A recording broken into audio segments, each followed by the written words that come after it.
Cardin, first off, I want to correct something that you said. I just pulled it off the internet. The one thing that the gentleman had asked was, how can you name an agency that runs efficiently in the government? And you actually answered that question the other day. You said that the national parks were one. The only correction to that I need to make is that the national parks have an income through their tolls for $200 million.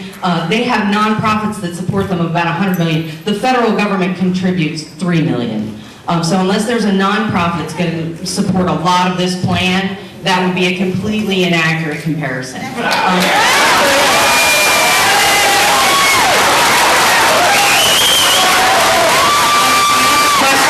actual question is, this is actually part of the 3200 bill. It's page 65 and 66. The part that I have a question about is section 164. It says reinsurance program for retirees. I won't bore you with the whole thing, but I'm glad to read it to you if you want to read it.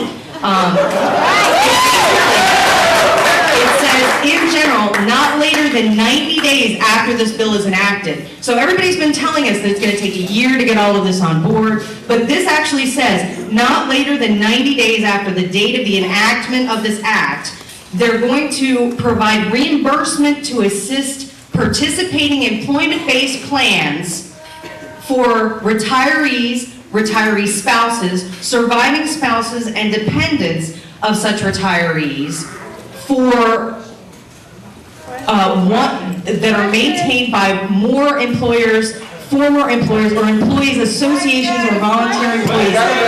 This basically looks like they're going to, the government is going to pick up the health care for the retirees of the companies that should have gone bankrupt that were bailed out. Are you going to support a plan that is going to let the American taxpayer pick up the tab for companies who went bankrupt and those Americans and their health care? Is that something that you would support?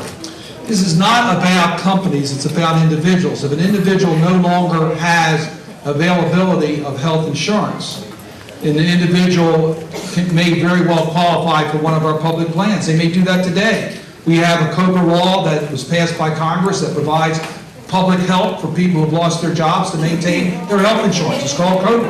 We have that today. It says all retirees, sir. Everyone in this country will be covered under this bill. That means yes. If you're American, you'll be covered. You'll be covered. Now let me just. So the answer to your question is, if you're eligible for subsidies, if you're a low-wage worker or you're medically indigent, you're eligible to participate in either Medicaid, which is an existing program, partnership between the federal government and the states, or you'll be eligible for subsidies to purchase private insurance. That we are helping low-wage workers to afford health insurance if they don't have, if they're not working, then they need help. We do provide that. But I want to respond to your first point, because I think it was an unfair point that you raised in regards to the last person who was asking about government, where it went from private to public.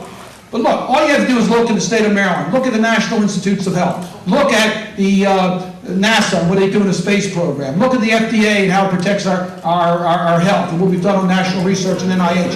Our government, I'm proud of what our workforce does in Maryland to help the people of our country.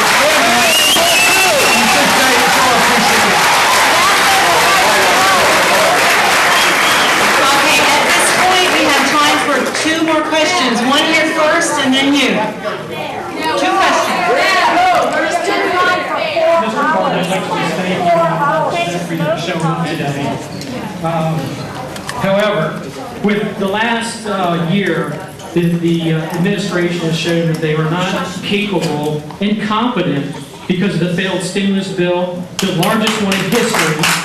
We have failing VA hospitals, we have failing public education, and Washington's just buried my family in debt. I got my 9-year-old son sitting down here, and I got to tell him and explain to him how he's going to have to pay for your bad decisions. Meanwhile,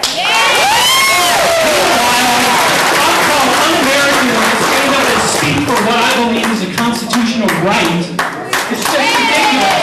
How are we supposed to have any faith in you and the administration with our health care, with my 9-year-old son's health care? How am I supposed to trust you? I know that's a tough question, but I'm making it easy. no to this bill.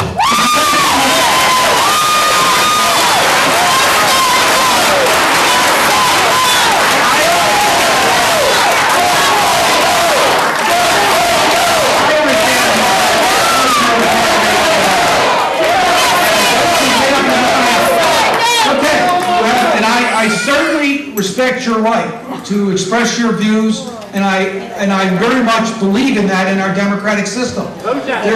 I just come to a different conclusion. I look in Baltimore where I was this week and see some healthy babies that wouldn't have been here but for the fact that we had government programs that provided prenatal care for women who were adopted. I look and see what we've done on oral health care. And look at it, the Monty Driver, he died in Maryland in 2007 because he couldn't get access to a dentist in our state in 2007 because he didn't have the money. I see a different responsibility from the federal government. We just disagree on that. With all due respect, I don't want to come out. Next person. With all due respect,